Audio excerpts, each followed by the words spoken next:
What's up, guys? Welcome back to the channel. It's actually snowing outside. We took a ride yesterday for breakfast. It was 28 degrees out. I'm stuck inside the house today. I thought today was the absolute perfect day to tell you guys what I wear when I ride all winter long. I'm gonna go over all of the gear that I wear, how I get dressed, and how I'm able to ride in the really cold winter days. We're gonna go over the jackets that I wear, the gloves that I wear, the socks, the pants, all of that stuff, so you guys know what to wear if you guys want to head on out and ride on a cold fall or winter day. I do not put my motorcycle away for the winter. I ride all winter long. There is nothing wrong with getting out on a winter day when it's 30, 40 degrees for an hour or two just to grab a cup of coffee or grab something to eat with the guys. No need for you guys to put your bike away for the winter and winterize it. And also, you never know. There's always that beautiful 45 to 50 degree day here and there in the winter where you can still enjoy your motorcycle. So stay tuned, guys, and I'm gonna go over all of my cold weather gear, how I use it, and what I think would be best for you guys. Stay tuned. All right, so let's start from the bottom to the top. Let's go over what I wear as far as riding boots, and all you guys know, I rock Indy Ridge boots. They are definitely the most comfortable boot on the market. They have a perforated boot and a solid boot. I wear their perforated boots in the warm months, and then I wear the solid leather boots when it's cooler out and in the winter. So my go-to, this is their new boot from Indy Ridge. This is the perforated, as you can see right there. And I would just normally wear a regular sock, a cool sock, not a heavy sock, either in the spring, early fall, summer months. This perforated boot breathes well and it looks killer. And on the colder days, whether it's in the winter or early spring, late fall, I'll wear the solid boot by Indy Ridge. Like I said, it is just a fantastic boot. You could literally be in these boots the entire day. That is no joke, the entire day, and be comfortable. I was out in Sturgis we were out about 9 days. I had on my Indy Ridge boots the entire time. Just super comfortable boot, and they look killer. And the best thing about it is there's literally like zero break-in period. So like I said, I wear a regular sock with that. So now if it gets colder, this is what I do for my feet. Once it gets colder, I wear a solid boot, and then what I like to do is I like to wear like a thin dress sock with a wool sock over that with my Indy Ridge boots.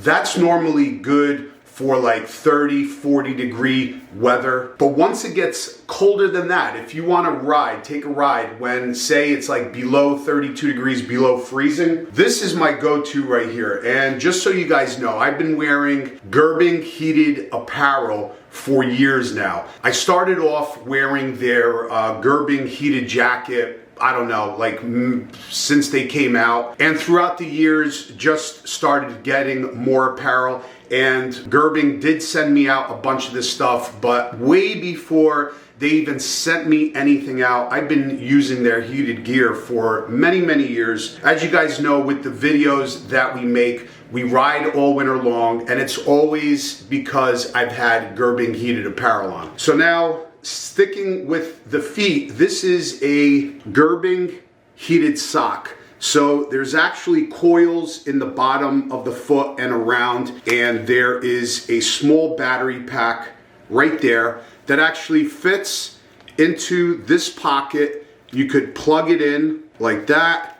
You stick the battery inside, and then there's a button right there. You hold, and then it turns on. Hopefully you guys could see the red light. That is on high heat. Now if you press it again, it turns like a light blue.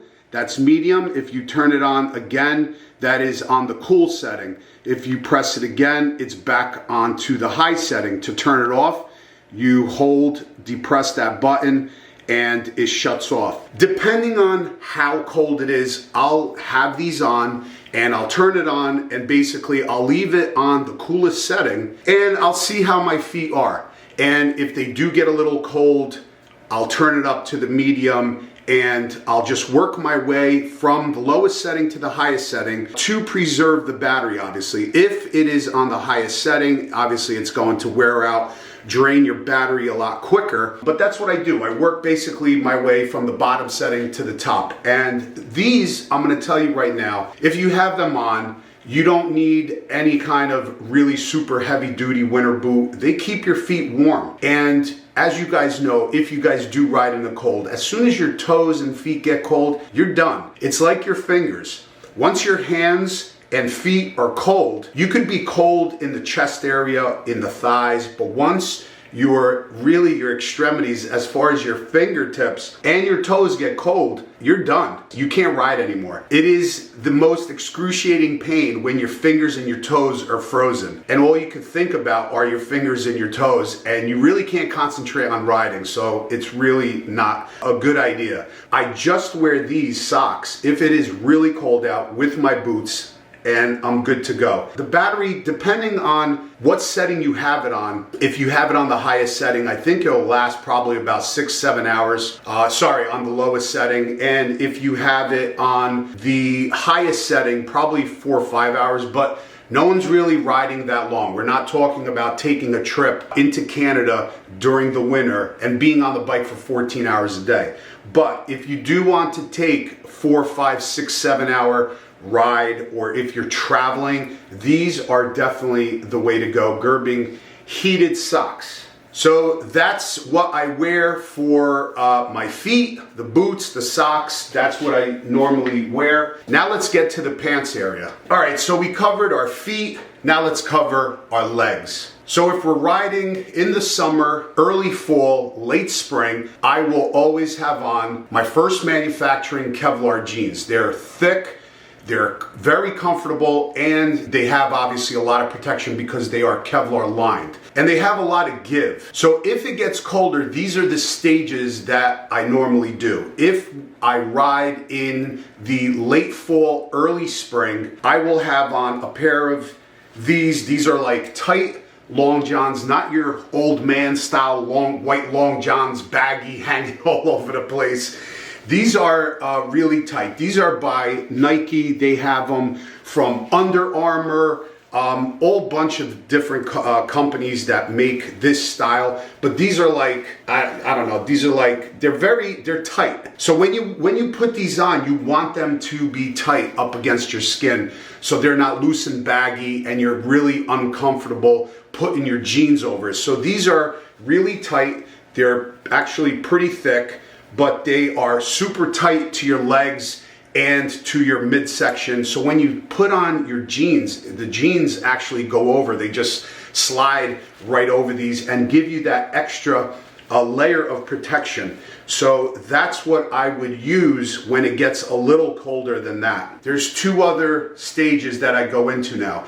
If there is either some rain in the forecast and we have to ride, or it's going to be a little chillier and a lot of wind. Well, we all know if it's really windy or you're riding obviously on the bike, that wind cuts through almost anything. So if you're on the bike and it's 50 degrees, you're on the highway doing 70, 80 miles an hour, it's going to feel like it's 30 degrees. So what I like to do after that is, and this is not for everybody, but if you're old school like me, this is a set of chaps, and this is a lifesaver. I don't know, I guess maybe it's because the new generation now, they don't understand it, or they don't wear it, or they think it looks funny. Let me tell you something, there's nothing funny about being cold. A set of leather chaps could be a lifesaver, a game changer. So this is a pair of Harley chaps,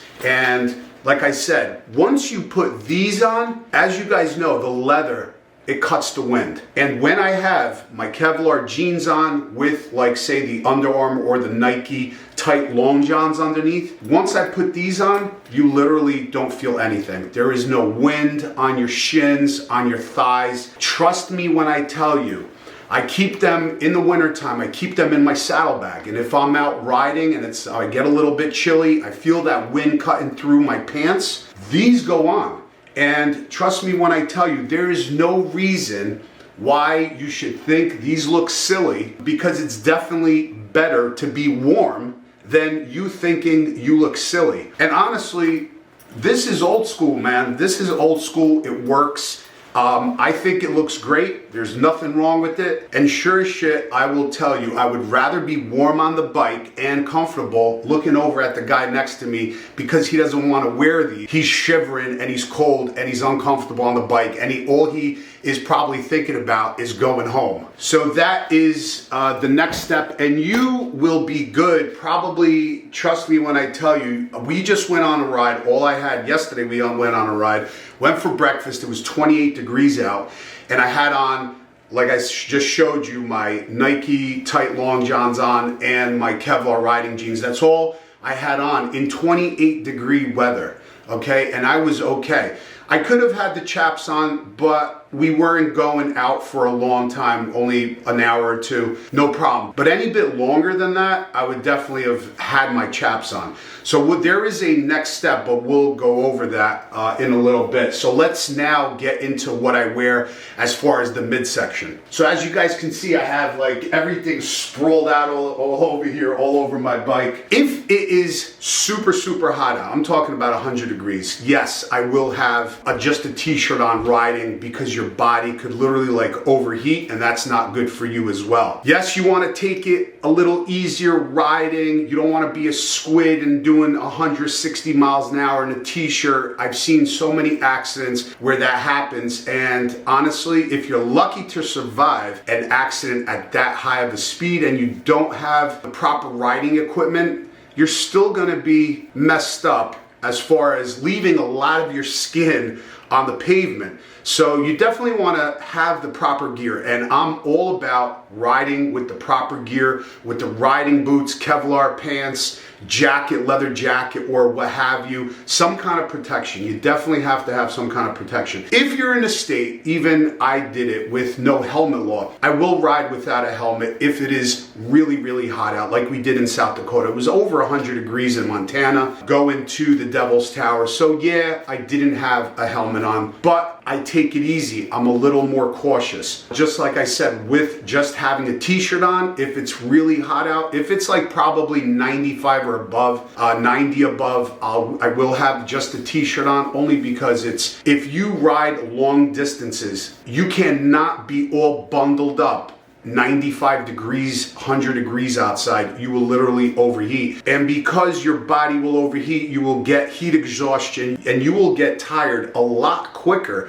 Trust me, when your body starts overheating and it's not cooled and feeling good, than you would just to have a t-shirt on. So you got to play it kind of by ear. But if you do have minimal protection on, meaning a t-shirt on or something like that, you definitely want to take it easy, chill down, ride slower, ride more cautious, ride more careful. So starts getting cool out now, fall, springtime. What I'll do is I'll wear my Gerbing heated long sleeve shirt. This is a heated apparel as well. Same thing, as you guys can see, there is a pocket right there that the battery goes in, and the same principle, same concept. There's a button right there, the Gerbing heated gear button.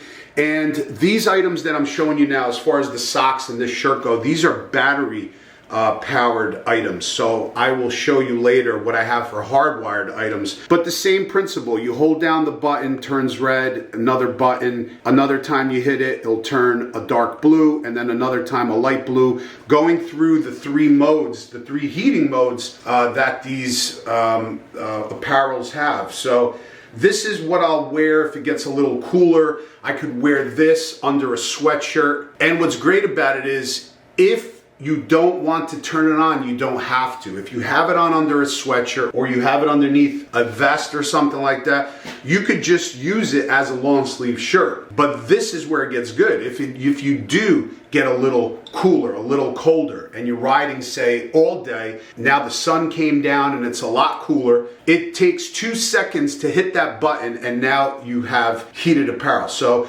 that's what I like to use on a little cooler days. What's great also is you could carry all these items in your saddlebag. So just in case, you don't even have to have it on at the time. If it gets a little colder, you could stop, you could throw it on, and then you could obviously turn it on. So now the next item I have is, I'll even put this on. Again, same principle before I put it on. In the left pocket of this Gerbing heated vest, this is also battery powered. There is a wire right there that you plug in the battery, but on this vest, you actually turn the battery on and you put the settings to how high you want the power, how high you want the heat on the battery instead of a button. There is no button.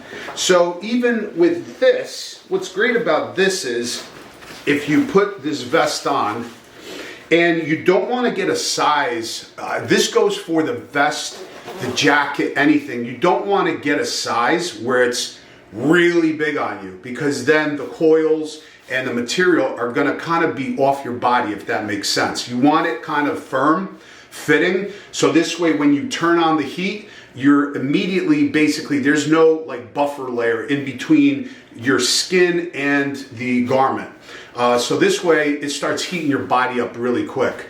And also another thing, you definitely want a layer, a piece of clothing between your skin and these items, because just in case, like I did have a short one time on a heated jacket where it actually shorted on the bottom. I just had a t-shirt on actually underneath, and it kind of did burn the skin on my stomach.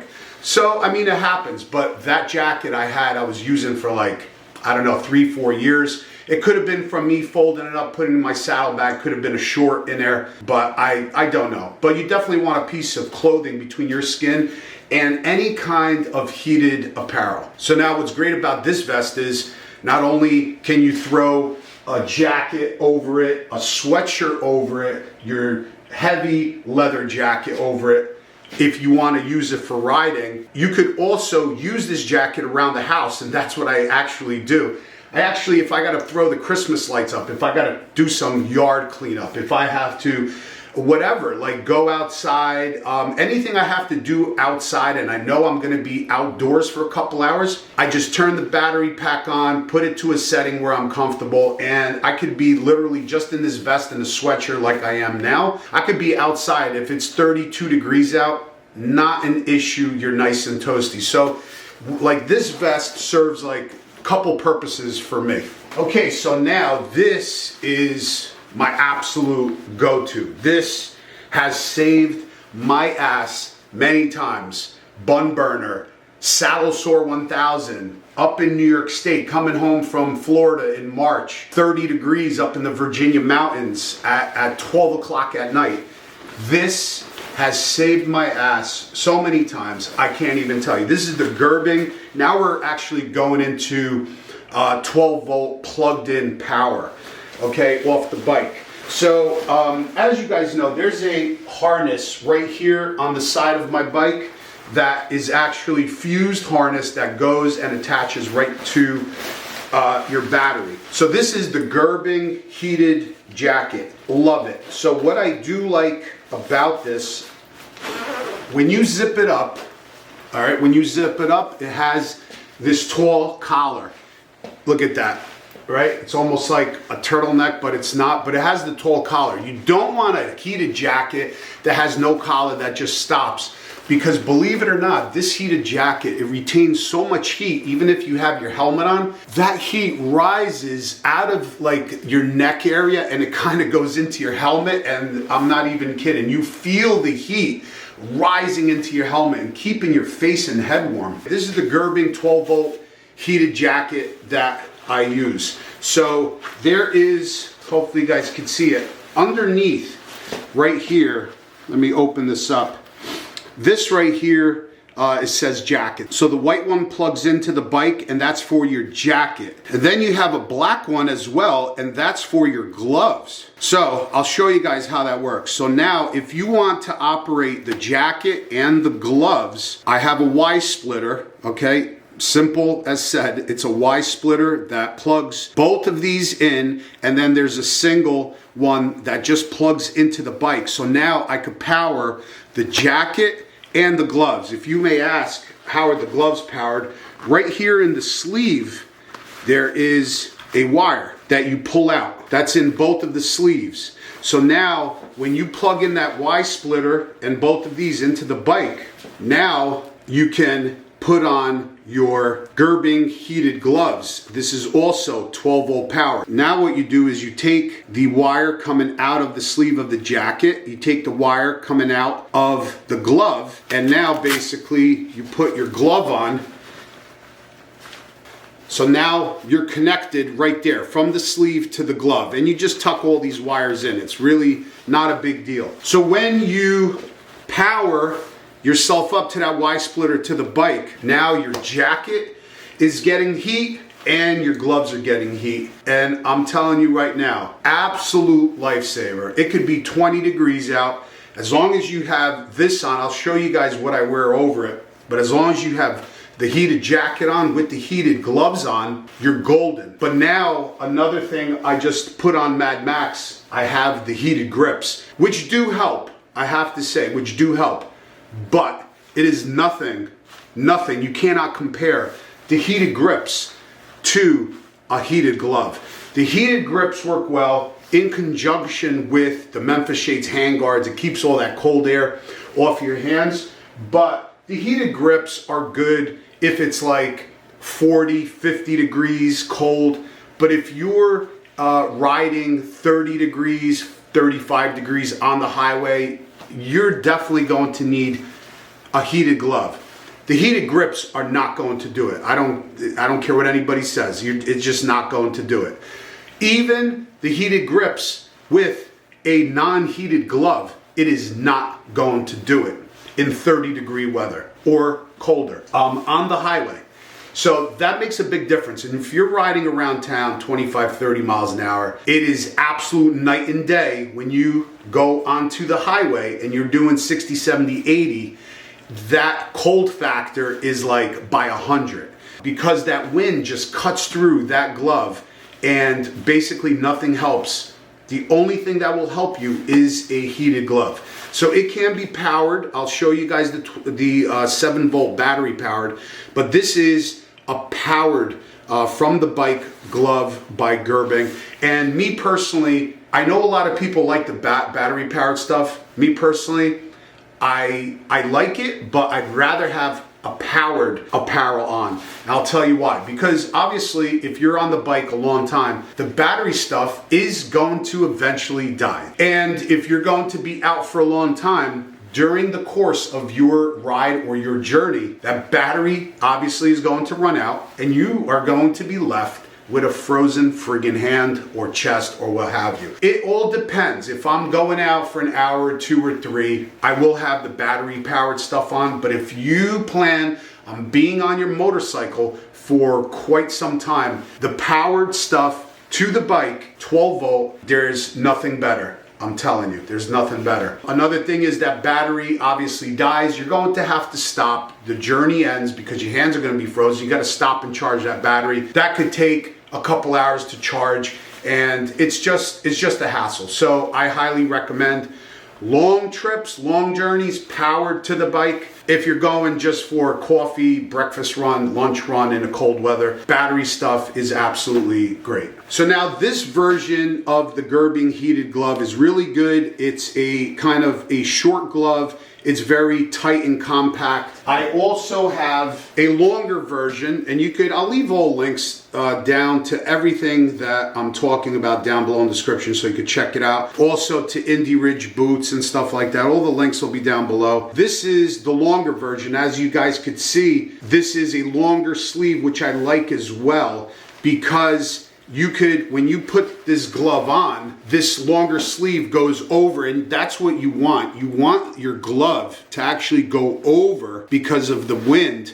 If you have a short glove on and there is a crack between the glove and your jacket, the wind is going to get in and the wind is going to start infiltrating your arm, starting to make you cold. So this is a good option as well. All right, I got to take this off because I'm actually getting hot, but you guys get the picture. The Gerbing heated jacket. This, just so you know, this jacket, spring, fall, winter, it is always in my saddlebag. Just like chaps are and just like rain gear is. If I'm going on a long trip, it's always in my saddlebags and it's there. So I have it if I need it. So now another cool thing, like going back to the gloves, as far as battery powered, these are almost similar to the long ones that are powered by the bike, but these are actually battery powered. So this is the pocket right there.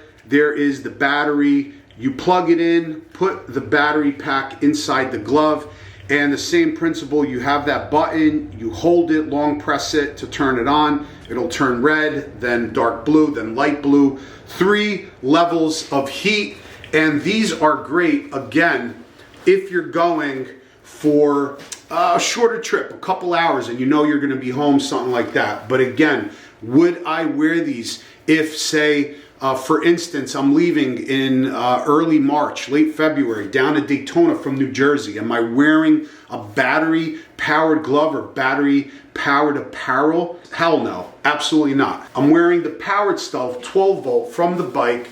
This way I don't have to worry. I don't like that. I don't like knowing and thinking that when is this battery going to die? Like, how many hours do I have? Wow, I still have another 4 hours to get to the hotel. My battery's probably gonna die in an hour. That's a crappy feeling. So another thing is when you are using the powered bike apparel, the 12 volt stuff, what I like to do is I have a little baggie and I keep extra fuses, 20 amp fuses, 15 amp fuses, because you never know. It did happen to me in the past a couple times where the harness to the heated apparel, the fuse actually blows. So if the fuse blows, you got no heat. So I like to keep the spare fuses. I pop off the seat, I put in a new fuse. You never know. If water gets into a connection or something, it could pop a fuse and then you're kind of up Shit's Creek. If it's not that cold, love the Indie Ridge gloves. That's what I use. Got a lot of protection. These are kind of like a blue denim with black. These right here are blue denim with brown leather. And these are a little heavier for the winter. They have knuckle protection. They work with your cell phone. They have the fingertip. Just a fantastic, fantastic glove that is, I'm telling you, their line of boots and their line of gloves are bar none the best, absolutely the best. The types of materials they use, the leathers, they're just so comfortable. There is no break-in period. A lot of times you buy a pair of boots and you have to literally wear them for weeks on end just to break them in. I could tell you now, the Indie Ridge line of boots, you just put them on and there is no break-in period. You put them on and you're ready to go. So with the heated Gerbing jacket, this is what I like to wear. So now I have, like, you see this sweatshirt. I have a long sleeve shirt underneath. This is basically what I had on yesterday. It was 28 degrees. So now I'll have the long sleeve shirt underneath. Yesterday, that's exactly what I wore. Long sleeve shirt underneath. I had my sweatshirt on and I had a vest on. Whether we're doing a club ride, I have my cut on or I have my other vest on. These are both from First Manufacturing. You could also take a look at the link. Let me tell you, best vest, custom fit, custom made, and they fit absolutely perfect because you custom build it to your size. So again, long sleeve shirt, sweatshirt, Gerbing heated jacket, and a vest in 28 degree weather yesterday to go get breakfast. I was very, very warm. Sometimes I actually had to unplug it because if you're not on the highway, you really do start getting too hot. But if you're on the highway, you plug that in. That's all I had on yesterday, and I was fine. If I was riding like I will be, say, in March down to Daytona, leaving New Jersey in March, super cold, I'll have the same thing basically, long sleeve shirt underneath, and then I'll have not even a sweatshirt. I will have the Gerbing heated jacket on with my Harley Davidson. Love this jacket. It's got, I don't know how many miles on it, 50, 60,000 miles on this jacket, but love this jacket. This is from Harley Davidson, and they do make a quality product. I don't care what anybody says. Yes, it may be a little more money, but in actuality, their leather products, their leather jackets are really, really good. And they got a nice design. But anyway, I bought this years ago, and it's traveled the country with me. So again, long sleeve shirt, Gerbing heated jacket, and this over the top. 20 degrees, 20 degrees, I'll be absolutely warm as long as I'm plugged in to the bike with the Gerbing heated jacket. So now let's work our way to the top. If it is pretty cold out, sometimes if I don't have to moto vlog anything, I'll wear the half shell, or I've been actually rocking the 3/4 Daytona, which I really love because you get a lot of protection for your head, but still the front is open, and I just like that. I don't like that closed feeling, even though the Ruroc 4.0 is an absolutely fantastic helmet. This is what I would normally wear. Around town, I'll use the half shell. If it's not that cold out, I'll use the half shell, but this is what I'll have. I'll have another great product by Indie Ridge. I'll wear basically a face shield. So this, you basically, I'll show you guys really quick. And trust me when I tell you, these little things help dramatically. I just basically put it over my neck and head. I'll tuck that down into my jacket. I'll put this like this, but I'll pull this over the top, if you guys could see, like that. And then I'll put my helmet over it, and that's for if it's not that cold out. But now if it gets any colder than that, and normally I could use this with a half shell with the 3/4 Daytona, or even I'll use this with a full face with the Ruroc. That's normally what I'll have on. But if it gets colder, I have this right here, and this is from BMW Motorrad.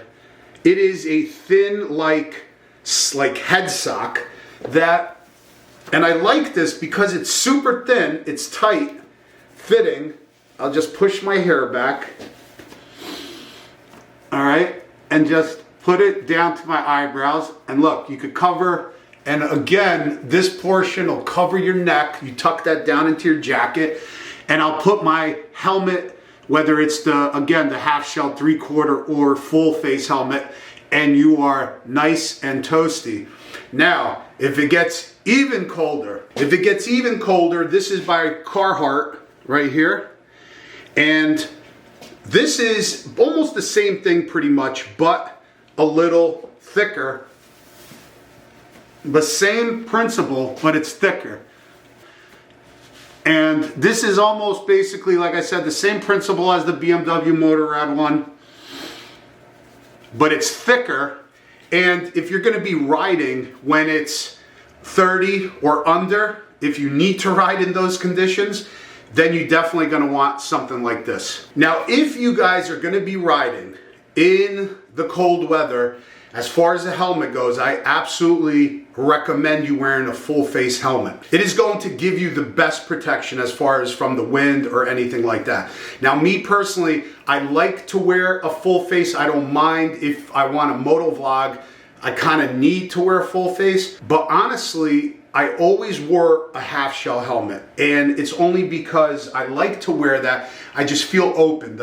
If you know what I'm talking about, if you have a full face on, you almost not, I don't get claustrophobic, but it's almost like the sound is closed in, your visibility is closed out, and I just like to feel everything, right? All your senses and your eyesight and your vision, and that's why I normally like to wear the half shell. But I started wearing the 3/4 Daytona, and I really, really love that helmet. I really do. It's really inexpensive. It gives you almost the same amount of protection as far as the, your side of your head and the front and the top, but it leaves the front open, and you could still throw on one of these warm face shields on to keep you warm, but you still kind of, it's like almost halfway. You really do feel that you're still like kind of out in the open like a half shell, but you do have more protection. And what I noticed with the 3/4 that's better with the half shell is that on long rides, if you have a loud exhaust on your bike with the half shell and also wind, it just drives you crazy. Your ears could be ringing after like a 10-hour day of riding if you are using a half shell. But what I noticed with the 3/4, because your ears are covered, it really helps down as far as that buzzing of the wind or loud exhaust. So it's just an extra layer of protection that I noticed is really good. Okay, so I think I'm down to the last thing, and then I really want to talk about something. If we've ridden, literally, I'm not kidding, go back and check out the videos. We've ridden when it was 7 degrees, 9 degrees, 11 degrees, 20 degrees, 15 degrees. We did it all. And if you have to, or if you want to, I don't know why you would want to, but if you have to or want to ride in literally like 10, 20 degree weather, this is what I wear, and you're probably going to want to get something like this. This is, you can see the jacket right here. This is a Sedici winter suit made by Sedici. So this is actually fully waterproof, and it has, believe it or not, it's 3 layers. So I don't know if you guys could see that. If you unzip, I actually have the winter liner out. So like with this setup right here, with the pants and the jacket, I don't need any, how should I say, I don't need any of the Nike long johns underneath my jeans. All I would need is my jeans and these pants. As far as the jacket goes, you could, I'm not even kidding you, you could literally get by without even having heated jacket on. That's how warm this Sedici suit is. So this is fully waterproof. It has 3 layers, 2 liners inside, including with this outside layer.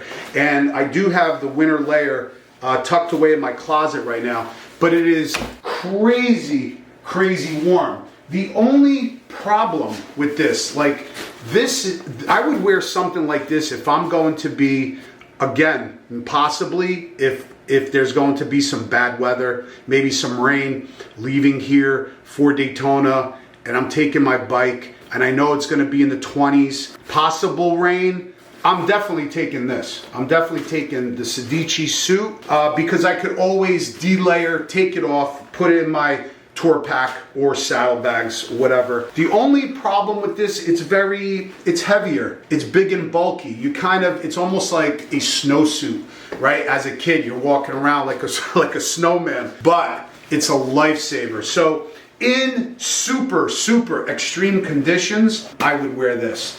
You could also take all the layers out and wear it, but I like wearing my Harley gear, my leathers and stuff like that. So I normally just keep this suit for really, really, really extreme conditions if I'm going to be riding in the cold or in the rain, because like I said, it's got all waterproof zippers and pockets, and it's fully waterproof. It's a great setup, but like I said, it's just a little bit more cumbersome, a little bit more bulky, but it's very, very good for a long trip. Also, what's going to make a big difference is the windshield. So I had a 9-inch Sport Flare windshield on the bike. Clockworks just sent me the 11-inch, and it's a game changer for my height. I'm 6'2", about 215 pounds, and that windshield is absolutely amazing. It just gave me, that 2 inches just gave me enough clearance to where right now I get absolutely zero wind on my helmet, zero buffeting. My buddy Nadal just put it on his bike. He just said the same thing. So, and it still looks amazing on the bike, where it's not too big, the 14 or something bigger to where it starts looking a little strange on the bike. So that 11-inch does, you know, help a lot. The Memphis Shades handguards help a lot. I don't have a regular crash bar on my bike. I have the Santoro Fabrics crash bar, but if you have the regular crash bars, what I use a lot were soft lowers. They help. You have no idea how much they help. They take all of that cold air, rain, off your feet, off your shins. That's a big thing. If you do have the regular, not the special crash bar, but the regular standard crash bar, the big crash bar, excuse me, you can put the soft lowers on. They are very good in the winter. If you do have hard lowers, make sure in the summer, because what happens is a lot of times people forget to open up the vents. They close the vents in the winter. They forget to open up the vents in the summer. That is going to not be good for your motor. I've seen in the past where a lot of people actually overheated their motors because they have the hard lowers on and they kept or forgot to open up the vents, and that is not allowing for air to come onto your motor as much as there should be. So just keep that in mind. The last thing I'm going to talk about is, do not, if you don't have to, do not go out and try to ride when it's 5, 10, 15, 20, 25 degrees out if you don't have to. It's cold and it could be very, very detrimental to your life. It's absolutely true. If you are up in the middle of nowhere and there's nobody around and it's super cold out, and even if you have heated gear on, if something malfunctions, you could get yourself into a lot of trouble. If you have to, that's a different story. But I don't recommend. I ride in the cold, but it's all calculated, it's all close, it's all around home. There has been a lot of times where I had to ride in the cold, whether it's, like I said, doing the Iron Butt back from Florida in March, and it was like 30 degrees. In the Virginia mountains, I was really, really cold, but thank God I had my heated gear on. Or doing the bun burner, I was up in New York State. So, you know, if you have to, that's fine. But if you don't have to, there's no need. But I will tell you, having the heated gear just makes life that much better. And I know a lot of people, because a lot of people email me and messaging me saying that they put their bike away for the winter, they winterize it. They're asking me, how do I winterize my bike? I said, well, bud, you probably haven't been watching my channel that long or at all, because if you do and you watch my channel and you follow me, I do not winterize my bike. I ride all winter long. The only time I will not ride is if obviously it's like 5, 10 degrees out, then there's no point. Or if there's snow, ice, or a lot of salt on a road, right? So then there's no point. If I'm home and they just started throwing brine down or salt, what is the purpose of me going out? As you guys know, salt will start pitting. If you don't wash it right away, the salt will start destroying your bike. There's just no point in that, you know?